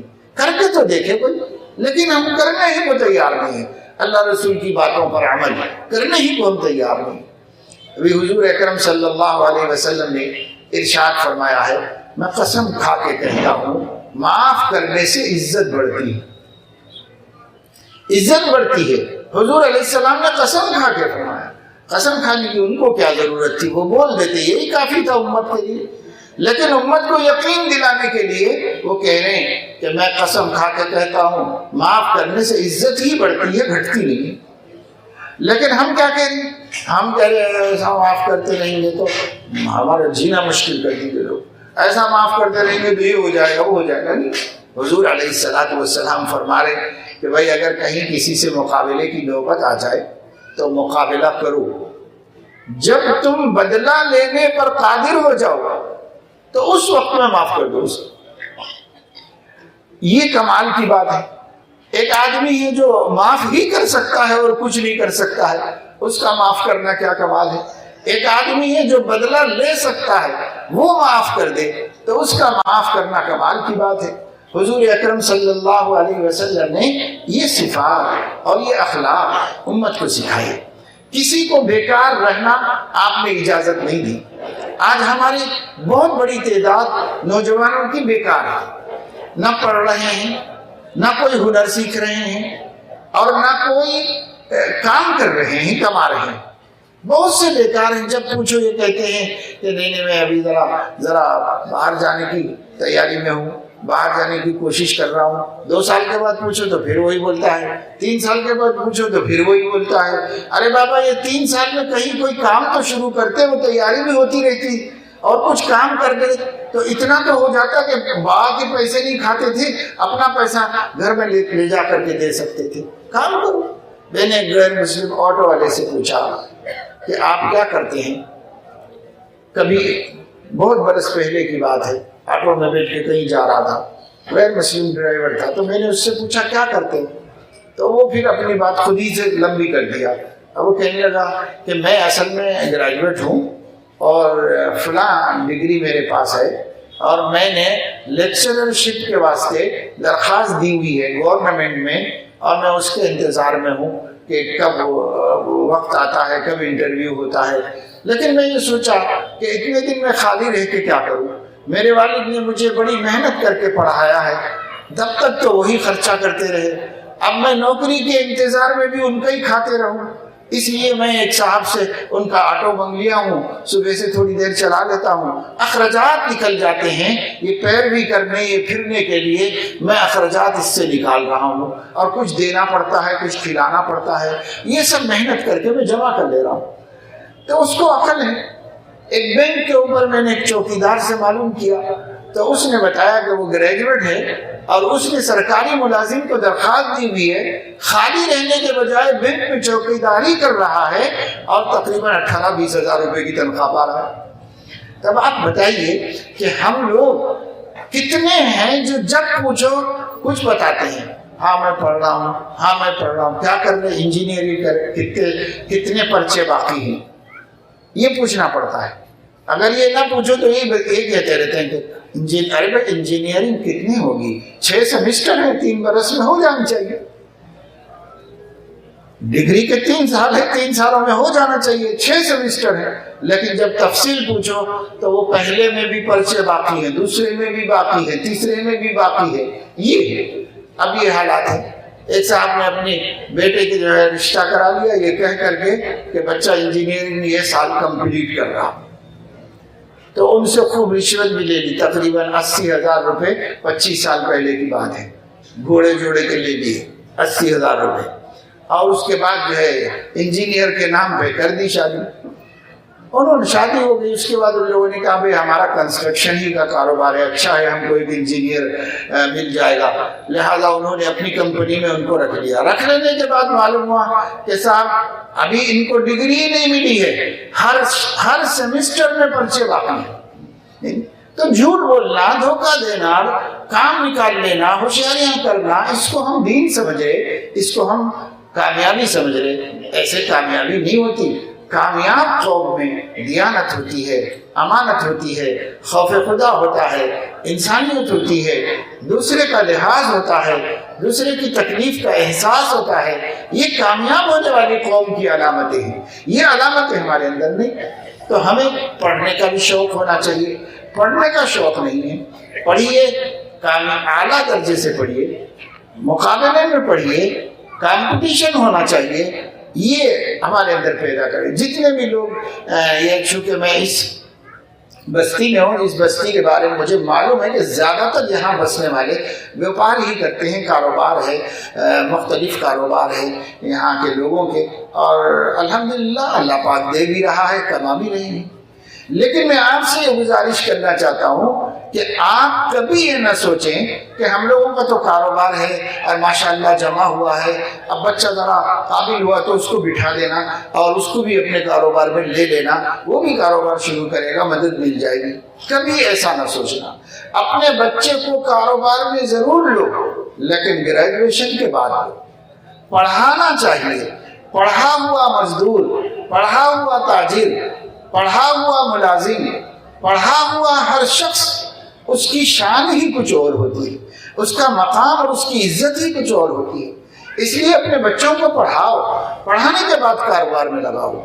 ہم نے تمل ناڈو میں دیکھا کہ کتنا ہی بڑا کروڑ پتی، ارب پتی کیوں نہ ہو، بچوں کو سیدھے سے کاروبار میں نہیں لاتے، بچوں کو پڑھاتے ہیں، قابل بناتے ہیں، اچھی تعلیم دلانے تک دکان پہ آنے بھی نہیں دیتے، کاؤنٹر پہ بیٹھنے بھی نہیں دیتے اس کو. اور جب ان کا اچھا کاروبار یعنی پڑھائی پوری کر لیتا ہے بچہ تو اپنے کسی دوست کی کمپنی میں نوکر رکھاتے ہیں اس کو.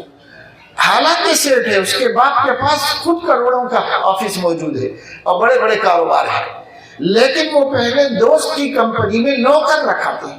وہ اس کی دیانت کو پرکھتا ہے، اس کے ہاتھ سے پیسے بینک کو بھیجاتا ہے، حساب لکھواتا ہے اور کام لیتا ہے اور کام سکھاتا ہے. اور سارا کام آ جانے کے بعد جب اچھی طرح کام بھی سیکھ لیتا ہے تب اپنی کمپنی کی چابیاں اور اپنی کمپنی کا کاؤنٹر اپنے بچے کے حوالے کرتا ہے. ہم لوگوں کا کیا ہے، بچوں کو ABCD بھی صحیح نہیں آیا، لکھنا پڑھنا بھی نہیں آتا، اور ان کو بس اپنا کاروبار ہے نا، کاروبار میں لگا لو، اپنا کاروبار ہے کاروبار میں لگا لو۔ اس سے ہم بہت پستی کی طرف جا رہے ہیں۔ اس لیے اپنے بچوں کو پڑھا کر کاروبار میں لگائیے۔ بزنس اچھی چیز ہے، کاروبار بہت اچھا ذریعہ معاش ہے، اس کو چھوڑیے نہیں، لیکن اپنی اولاد کے لیے طے کیجئے کہ اپنے بچوں کو گریجویٹ بنا کر کاروبار میں لگائیں گے، پڑھا لکھا کاروباری بنائیں گے اس کو، اسی طے کریے، اور اس کے بعد ان کو اس پہ بٹھائیے، تب جا کر ان کو کام کرنے کا شوق ہوگا اور صحیح کام کریں گے، اور ہماری عزت بھی رہے گی سماج میں۔ اس لیے اس کی طرف دھیان دیں۔ مزدور بھی بنے تو پڑھ لکھ کے بنو بھائی، مزدوری بری چیز نہیں ہے۔ انبیاء علیہ السلام نے اپنے ہاتھ کی محنت سے کھایا ہے۔ حضرت داؤد علیہ السلام زرہیں بناتے تھے، وقدر فی السرد واعملوا صالحا۔ اللہ رب العزت نے ان کے لیے اللہ رب العزت نے لوہے کو موم بنا دیا تھا تاکہ وہ اپنے ہاتھ ہی میں پگھلا لیں۔ اس زمانے میں فرم فیکٹریز نہیں تھے، مشینریاں نہیں تھیں، کچھ نہیں تھی۔ اللہ تعالیٰ نے ان کے ہاتھ ہی میں علنا لہ الحدید ان اعمل سابغات وقدر فی السرد واعملوا صالحا۔ اللہ تعالیٰ نے حضرت داؤد بادشاہ ہو کر اپنی محنت کی کمائی سے کھاتے تھے، بادشاہ ہو کر اپنی محنت کی کمائی سے، نبی ہو کر اپنی محنت کی کمائی سے کھاتے تھے۔ آج ہم اپنی محنت کی کمائی کی فکر کریں، خود محنت کریں، خود کمائیں، یہ سب ہمارے نبی کی سیرت ہے۔ ایک آدمی آئے حضور علیہ السلام سے، انہوں نے کچھ مدد مانگی تو آپ نے مدد کر دی، مدد کرنے میں پیچھے نہیں ہٹتے تھے حضور علیہ السلام، جو بھی تھا ان کو دے دیا۔ پھر کچھ دنوں کے بعد آئے تو پھر مدد کر دی، پھر ایک دن آئے تو آپ صلی اللہ علیہ وسلم نے فرمایا کہ وہاں بیٹھ جاؤ، ابھی میرے پاس کچھ ہے نہیں موجود تم کو دینے کے واسطے، ہوگا تو دے دوں گا۔ پھر اس کے بعد آپ نے ان سے پوچھا کہ تمہارے گھر میں کوئی چیز ہے بیچنے کے قابل؟ انہوں نے کہا یا رسول اللہ میں غریب آدمی، گھر میں کچھ بھی نہیں۔ ارے کچھ تو ہوگا خدا کے بندے۔ تو اس نے کہا میرا چمڑے کا بچھونا ہے، نیچے بچھانے کا چمڑا ہے، وہ ہے، وہی لے کے آؤ۔ تو وہ منگوایا۔ پھر آپ نے مسجد میں اس کو نیلام کیا، لوگوں سے کہا کہ کون ہے بھائی جو اس کو خریدے؟ ایک صاحب نے کہا میں 1 درہم میں خرید لیتا ہوں۔ آپ نے کہا کوئی اور اس سے بھی زیادہ دے سکتا ہے کیا؟ تو ایک دوسرے صحابی نے کہا میں 2 درہم دے دیتا ہوں اس کے۔ تو اس کو بکوا دیا اور 2 درہم اس نوجوان کے ہاتھ میں دیے اور فرمایا بازار جاؤ، 1 درہم کی جو خریدو، گھر میں دے دو تاکہ بچوں کے لیے روٹی بنے، اس کا انتظام کرو، اور 1 درہم سے کلاڑی خرید کے میرے پاس آؤ۔ تو انہوں نے جو خرید کے گھر میں دیے اور کلاڑی لے کے حضور علیہ السلام کے پاس آئے۔ حضور علیہ السلام حدیث میں ہے خود اٹھے، ان کے ساتھ باہر گئے، ببول کی ٹہنی توڑی، اپنے ہاتھ سے دستہ بنا کے اس میں لگایا اور ان کے ہاتھ میں یہ کلاڑی دی اور فرمایا اللہ کا جنگل بھرا پڑا ہے، جنگل میں جایا کرو اور درخت کاٹ کے، لکڑیاں کاٹ کے بستی میں لا کر کے بیچا کرو اور اس کی آمدنی سے اپنا گھر چلاؤ، اور 15 دن سے پہلے میرے پاس نہیں آنا۔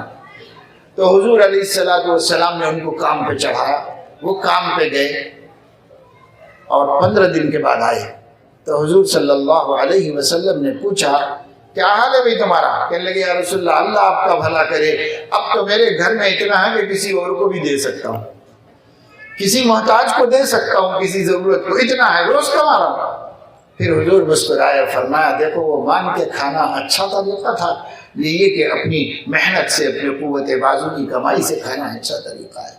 تو ہمارے نبی صلی اللہ علیہ وسلم نے بھائی صرف نماز پڑھنا ہی نہیں سکھائی، ہمارے نبی صلی اللہ علیہ وسلم نے اس دنیا میں عزت داری بھی سکھائی ہے، اس دنیا کے اندر پیسہ کمانا بھی سکھایا ہے، اس دنیا کے اندر اپنے آپ کو خوددار بنا کر جینا بھی سکھایا ہے۔ تو حضور علیہ السلام کو سب فکریں تھیں اور سب دے کر گئے، رحمت للعالمین اسی وجہ سے ہے۔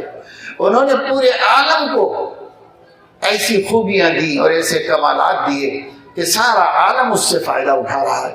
آج مسلمان بھی فائدہ اٹھا رہے ہیں آپ کی رحمت سے، اور آپ کی رحمت سے غیر مسلم بھی فائدہ اٹھا رہے ہیں۔ آپ نے جو اخلاق دیے اس سے سبھی فائدہ اٹھا رہے ہیں۔ میں ایک جگہ پڑھ رہا تھا ایک مضمون یورپین اسکالر کا، تو اس نے یہ بات لکھی ہے کہ آج یورپ کی ترقی میں ہم اس بات کا انکار نہیں کر سکتے کہ بہت بڑا دخل اسلامی تعلیمات کا ہے، اسلامی تعلیمات سے، یعنی گویا اسلام ہمارے پاس ہے اور اسلام میں سے چرا کے وہ ترقی کر رہے ہیں، اور ہم اسلام پورا کا پورا اپنے پاس رکھ کر بھی ترقی نہیں کر رہے ہیں۔ کیوں؟ اس وجہ سے کہ ہمیں اسلام کی جانب توجہ نہیں۔ میں انگلینڈ گیا تھا تو وہاں پر مجھے بہت ساری باتیں وہاں کی کلچر کی معلوم ہوئی۔ ایک بات یہ معلوم ہوئی کہ کوئی بھی آدمی جب گھر بنائے گا تو جو سیڑھیاں اسٹیئر کیس بنائے گا اوپر جانے کے لیے، تو اس اسٹیئر کیس پہ کارپیٹ بچھانا کمپلسری ہے، چاہے گھر میں نہ بچھائے، چاہے دیوان خانے میں نہ بچھائے، لیکن اسٹیئر کیس پہ بچھانا پڑے گا، قانونی طور پر اسے بچھانا پڑے گا۔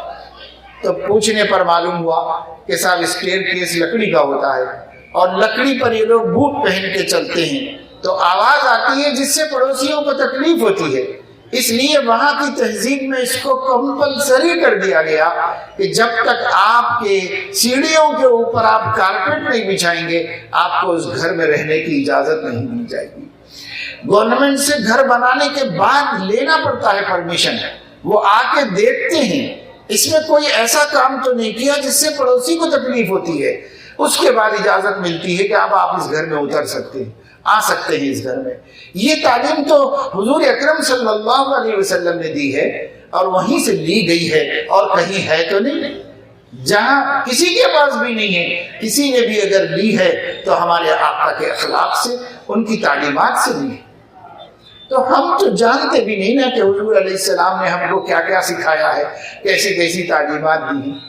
ایک حدیث میں ہے کہ حضور علیہ السلام نے فرمایا تم میں سے کسی کو جوتا پہننا ہو تو اسے الٹا کر کے جھٹک لے اور اس کے بعد پہن لے۔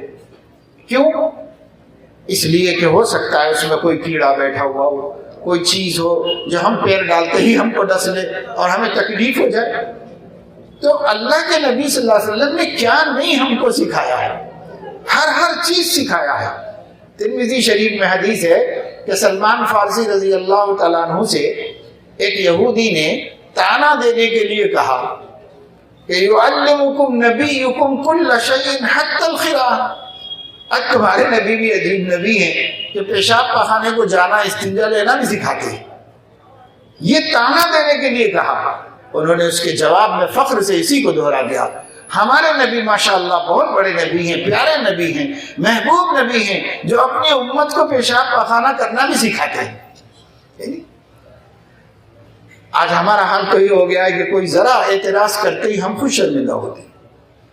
ایک صاحب کہنے لگے کہ حضور ہمارے نبی صلی اللہ علیہ وسلم بھی کئی کو کرے تھے ہوں گے شادی وہ چھوٹی بچی سے، کیوں کرے تھے ہوں گے، لوگ اتنا شرمندہ کر دے رہے ہیں ہمارے کو۔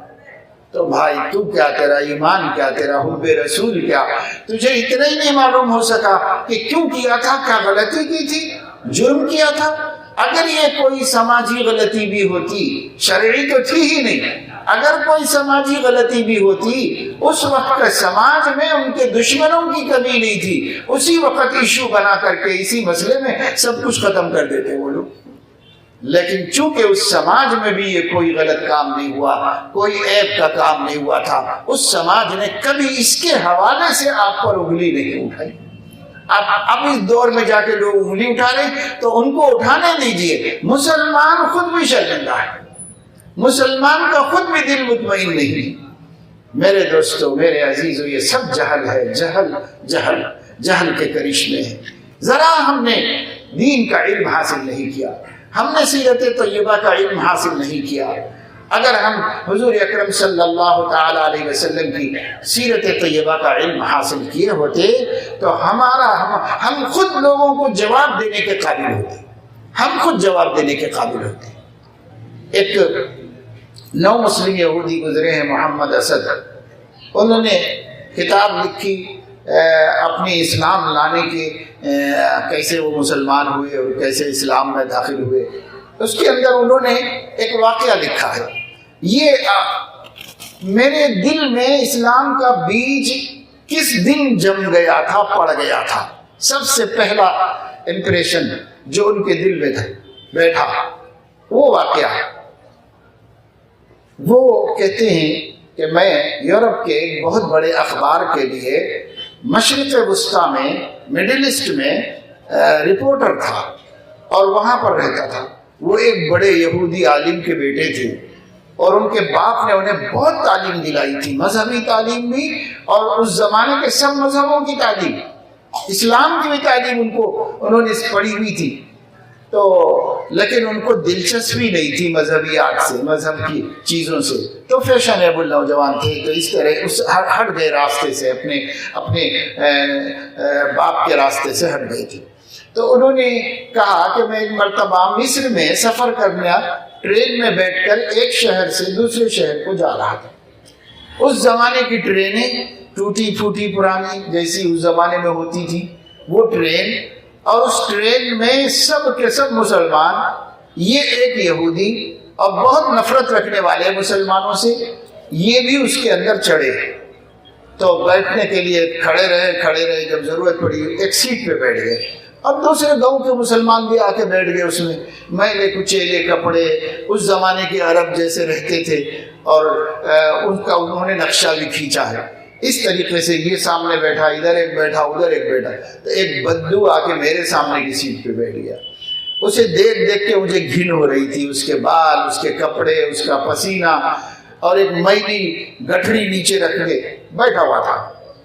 تو انہوں نے کہا کہ وقت تو گزارنا ہی ہے, کاٹنا ہی ہے ٹائم, تو بات کریں سامنے والے سے. تو اس شخص سے انہوں نے بات کی, اور بات کرتے ہوئے عربی ان کو آتی تھی, عرب سے بات کرتے ہوئے اس نے ایک بات انہوں نے اس سے یہ کہی کہ آپ کہاں سے آ رہے ہیں, کدھر, کیا ہے, ایسی باتیں ہوتی ہیں چھوٹی چھوٹی, یہ سب باتیں ہوئی. اس کے بعد دوپہر کا وقت ہوا.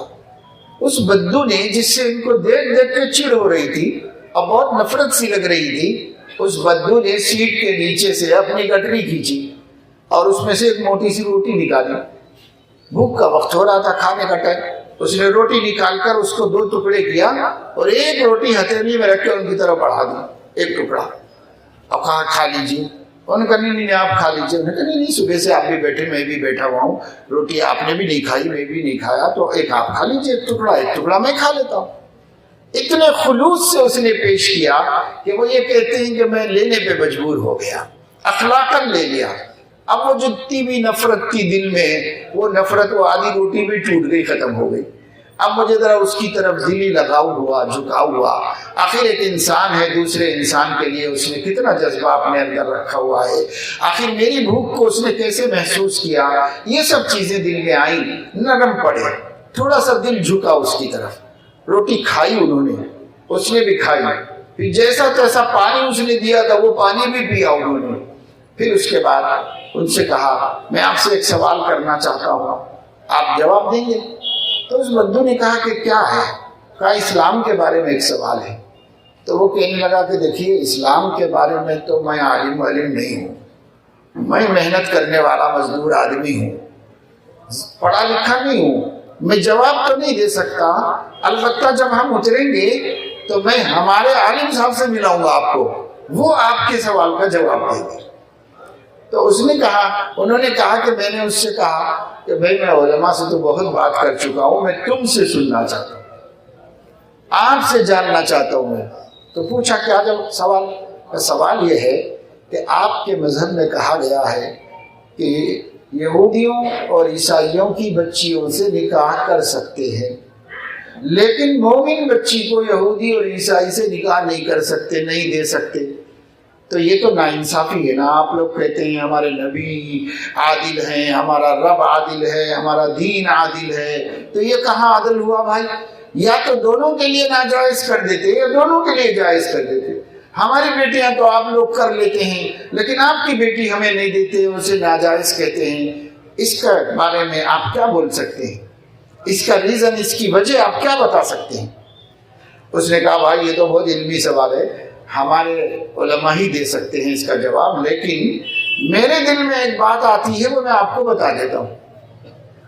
اور وہ بات یہ بتائی انہوں نے کہ اصل میں یہ بات یہ ہے کہ شادی کا مقصد ہوتا ہے زندگی میں سکون حاصل کرنا, چین سے, امن سے, سکون سے زندگی گزر جائے, اس کے لیے نکاح کرتے ہیں.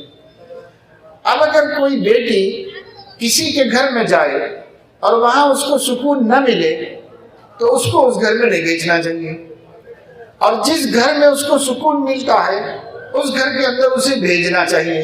ایسے ہی ہے نا؟ تو ہاں بات تو ایسی ہے۔ تو اب اس نے بتایا کہ ہم لوگ تمام نبیوں کی عزت کرتے ہیں، آپ لوگوں میں سے بعض حضور اکرم صلی اللہ علیہ وسلم کو نہیں مانتے، حضرت عیسیٰ کو نہیں مانتے، بعض لوگ حضرت موسیٰ کو نہیں مانتے، حضور صلی اللہ علیہ وسلم کو نہیں مانتے۔ اس طرح آپ لوگوں کے پاس نبیوں میں تفریق ہے، ہمارے پاس نبیوں میں تفریق نہیں ہے، ہم سارے نبیوں کی عزت کرتے ہیں۔ اب اگر کوئی یہودی عیسائی بیٹی ہمارے گھر میں آئے گی تو کبھی اس کو مذہب کے حوالے سے اذیت نہیں پہنچے گی، تکلیف نہیں پہنچے گی اس کو، اور اگر ہماری بیٹی تمہارے گھر میں جائے گی تو تمہارے طرف سے نبی کے بارے میں، ہمارے نبی کے بارے میں اتنا کہا جا رہا ہوگا کہ اس کی وجہ سے وہ گھٹن اور تکلیف محسوس کرے گی۔ اس نے کہا علم اس کا کیا جواب دیتا ہے وہ مجھے نہیں معلوم، وہ علماء کو معلوم، لیکن میری عقل جو جواب دیتی ہے وہ یہ جواب ہے اس کا۔ تو وہ محمد اسد صاحب نے لکھا ہے کہ یہ پہلا موقع تھا جب میرے دل کے اندر اسلام کی قدر قیمت کا بیج پڑ گیا تھا۔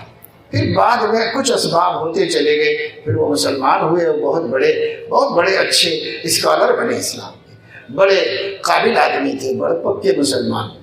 میں یہ بتانا چاہ رہا ہوں آپ لوگوں کو اس آخری واقعے کے ذریعے سے کہ اگر ہمیں اپنے دین کی معلومات ہوں گی تو ہمیں اپنے دین سے حسن ظن ہوگا، اور ہم خود لوگوں کے اعتراضات کے جوابات دے سکیں گے۔ اور اگر ہمیں اپنا کچھ نہیں معلوم ہے، ہم کچھ نہیں جانتے دین کے بارے میں، تو ہم دوسروں کے اعتراضات سے خود دبیں گے اور دوسروں کے اشکالات سے خود شرمندہ ہوں گے۔ اس وقت جو آڈیوز ویڈیوز سب چلائے جا رہے ہیں وہ سب ہماری جہالت کا فائدہ اٹھانے کے لیے چلائے جا رہے ہیں۔ اس میں کوئی بات ایسی نہیں ہے جس پہ اعتراض ہو سکتا ہے۔ وہ جتنی باتیں کہی جا رہی ہیں بناوٹی باتیں ہیں، زبردستی کی باتیں ہیں، اسلام پر تہمتیں ہیں، اور حضرت محمد صلی اللہ علیہ وسلم پر الزامات ہیں، قرآن کی تنقیص ہے۔ لیکن کیا کریں، آپ نہیں جانتے، اور آپ نہیں جانتے، آپ میں جو جاہل ہیں یعنی پڑھے لکھے نہیں ہیں وہ بھی نہیں جانتے، اور آپ میں جو بہت پڑھے لکھے گریجویٹ لوگ ہیں، کوالیفائڈ ہیں، وہ بھی نہیں جانتے اسلام کیا ہے اور اسلامی تاریخ کیا ہے اور حضور علیہ الصلوۃ والسلام کی سیرت کیا ہے، وہ بھی نہیں جانتے۔ جب جانتے ہی نہیں ہم تو ہم کیسے دوسروں کو جواب دے سکتے ہیں؟ اور بس یہی ہوگا کہ وہ آپ کا جی جلانا چاہتے ہیں، آپ اپنا جی جلا رہے ہیں، اور حل کچھ بھی نہیں ہے اس کا۔ اس کا حل یہی ہے کہ ہمیں دین کی طرف آنا ہوگا، سیرت طیبہ سے واقف ہونا ہوگا، اسلام کی بنیادی باتوں سے سب کو باخبر ہونا ہوگا۔ اس کے لیے بچوں کے مکتب بھی قائم کیے جائیں، اس کے لیے بالغین کے مکتب بھی قائم کیے جائیں۔ ہر نوجوان اتنا جان لے اللہ کی کتاب صحیح سے پڑھنا آ جائے، بہت بڑا قاری بننے کی ضرورت نہیں ہے، اتنا صحیح ہو جائے کہ اللہ ناراض نہ ہو اس پڑھنے سے، بس اتنا قرآن صحیح کر لو اپنا، اور اپنے عقیدوں کی بنیادی باتیں معلوم کر لو۔ بنیادی باتوں کے لیے بہت ٹائم نہیں لگے گا، ایک ہفتہ روزانہ آدھا گھنٹہ آپ عالم کو دیں گے تو آپ کو عقائد سے متعلق بنیادی باتوں کا علم ہو جائے گا، اس سے زیادہ کی کوئی خاص ضرورت نہیں ہے عوام الناس کو۔ اور دوسرے یہ کہ قرآن صحیح پڑھنا آ جائے، یعنی بقدر ضرورت صحیح پڑھنا آ جائے۔ بہت بڑے قاری بننا، کوئی بننا چاہے تو بنے، فضیلت کی بات ہے، اچھی بات ہے، لیکن یہ کہ فرض کے درجے میں اتنا تو سیکھنا پڑے گا۔ تیسری چیز یہ ہے کہ آپ حضور اکرم صلی اللہ علیہ وسلم کی سیرت طیبہ روزانہ تھوڑی تھوڑی سن لیا کریں کسی عالم سے، پھر اس طرح آپ کی جو معلومات ہوں گی وہ اتنی تو ہوں گی کہ آپ خود نہیں بھٹکیں گے، خود نہیں بگڑیں گے اور خود گمراہ نہیں ہوں گے، اتنی تو معلومات ہمیں ہو جائیں گی۔ اب اس کے بعد اس سے زیادہ معلومات خاص طور سے تعلیم یافتہ طبقے کو ہونی چاہیے۔ تعلیم یافتہ طبقہ دین اسلام کا اتنا مطالعہ کرے اور حضور اکرم صلی اللہ علیہ وسلم کی سیرت طیبہ اور ان کی بنیادی تعلیمات کا اتنا مطالعہ کر لے کہ وہ جہاں بھی بیٹھیں اور جہاں بھی رہیں وہاں پر اگر کوئی اسلام کے بارے میں کسی غلط فہمی کا شکار ہے تو آپ پوری دل کے اعتماد اور اطمینان کے ساتھ اس کو جواب دے سکیں۔ جہاں جاتے ہیں ہم تیرا فسانہ چھیڑ دیتے ہیں، کوئی محفل ہو تیرا رنگ محفل دیکھ لیتے ہیں، یہ شان مسلمان کی ہونی چاہیے۔ آپ مارکیٹ میں جاؤ تو بزنس مین کے ساتھ مسلمان بھی بن کر کے جاؤ، آپ آفس میں جاؤ تو ایک ملازم سرکار ہونے کے ساتھ ساتھ یا ملازم کمپنی ہونے کے ساتھ ساتھ مسلمان بھی ہو کر پہنچو وہاں پر۔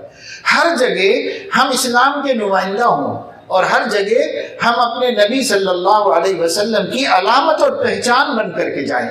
جب ہم ایسی زندگی پر آئیں گے انشاءاللہ اس دنیا میں اس دھرتی پر ہمارا کوئی دشمن نہیں ہوگا، کوئی ہمارا دشمن نہیں ہوگا۔ ہمارے سب اسی لیے دشمن ہیں کہ ہم نہ مسلمان بن پائے صحیح معنی میں، نہ اپنے نبی کے نمائندے بن سکے، اپنے نبی کی علامت و پہچان بن سکے۔ اس کے لیے ہم پریشان ہیں، اس کے لیے مسائل ہیں، مشکلات ہیں، مصائب کا سلسلہ ہے۔ میرے دوستو، بس یہ بات میں نے آپ کے سامنے عرض کی ہے۔ ان باتوں کا خلاصہ یہ ہے کہ حضور اکرم صلی اللہ علیہ وسلم کی ضرورت ہم کو بہت زیادہ ہے، اور اس دور میں تو اور بھی بہت زیادہ ضرورت ہے۔ ہم اپنا رشتہ آپ سے قائم کریں، آپ کے خلق کریم سے رشتہ قائم کریں، آپ کی ذات عالی سے انسانیت کو سیکھیں، آپ کی ذات عالی سے عبدیت اور بندگی کو سیکھیں، آپ کی ذات عالی سے دنیا میں جینے کا قرینہ لیں، آپ کی ذات عالی سے ہم اپنی آخرت کو بنائیں۔ سب کچھ وہیں پر ہے، وہ سر چشمہ خیر ہیں، آپ ان سے خیر لیجئے اور اسی سے اپنی زندگیوں کو سنواریے، بستیوں کو سنواریے، مارکیٹوں کو سنواریے۔ اللہ پاک اپنے فضل و کرم سے ہم سب کو توفیق عمل نصیب فرمائے، اور ہمارے دوستوں نے، عزیز بچوں نے یہ جو کوشش کی ہے اور ماشاءاللہ سے باقاعدہ اجازت لے کر آپ لوگوں کو یہاں پر اتنی دیر جوڑا جمع کیا ہے، اور آپ لوگ بھی پورے استقامت اور صبر سے بیٹھ کر سنتے رہے ہیں شروع سے اب تک، تو اللہ پاک سب کو جزائے خیر عطا فرمائے۔ اللہ اس کوشش کو برکت کا سبب بنائے، اور ہماری اس چھوٹے سے حضور اکرم صلی اللہ علیہ وسلم کے ذکر خیر کرنے کو، تھوڑا سا کہنے سننے کو ہماری زندگی میں بہت بڑے انقلاب کا اس کو وسیلہ بنائے اور ذریعہ بنائے اللہ رب العزت۔ ہم اپنی ذمہ داریوں کو اور اپنے فرائض و حقوق کو سمجھ سکیں، اور سمجھ کر اس کے مطابق زندگی گزارنے والے بن جائیں، ایک ذمہ دار شہری کی حیثیت سے ملک میں رہیں، اور ایک ذمہ دار امتی کی حیثیت سے اپنے نبی کے وفادار بن کر زندگی گزاریں۔ اللہ تعالیٰ مجھے بھی توفیق دے، آپ سب کو توفیق عطا فرمائے، آمین۔ وآخر دعوانا ان الحمد للہ رب العالمین۔ درود شریف پڑھ لیجیے۔ اللهم صل على سيدنا ونبينا وحبيبنا وشفيعنا ومولانا محمد وعلى آله وأصحابه وأزواجه وأتباعه أفضل صلواتك وعدد معلوماتك برحمتك يا أرحم الراحمين۔ اللهم ربنا آتنا في الدنيا حسنة وفي الآخرة حسنة وقنا عذاب النار۔ ربنا آتنا من لدنك رحمة وهيئ لنا من أمرنا رشدا۔ ربنا وآتنا ما وعدتنا على رسلك ولا تخزنا يوم القيامة إنك لا تخلف الميعاد۔ ربنا لا تزغ قلوبنا بعد إذ هديتنا وهب لنا من لدنك رحمة إنك أنت الوهاب۔ اللهم آت أنفسنا تقواها وزكها أنت خير من زكاها أنت وليها ومولاها۔ رب اغفر وارحم وتجاوز وتكرم إنك أنت الأعز الأكرم۔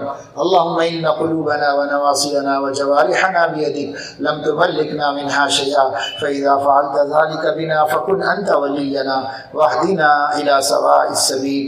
يا حي يا قيوم برحمتك نستغيث، أصلح لنا شأننا كله ولا تكلنا إلى أنفسنا طرفة عين۔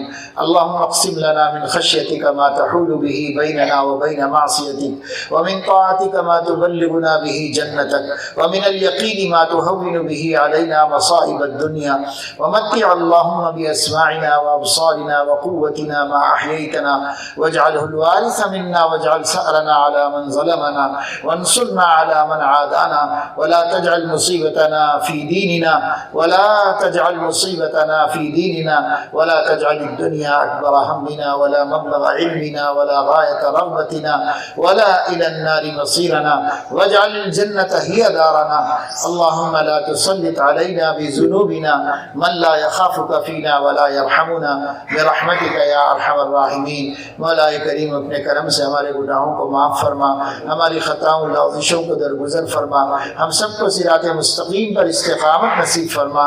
اے اللہ اپنی کتاب کی طرف سے، اپنے حبیب کی طرف سے اور اپنے دین متین کی طرف سے جو غفلتیں ہم نے اب تک برتی ہیں، ان غفلتوں کو، اس جرم عظیم کو اپنے کرم سے معاف فرما.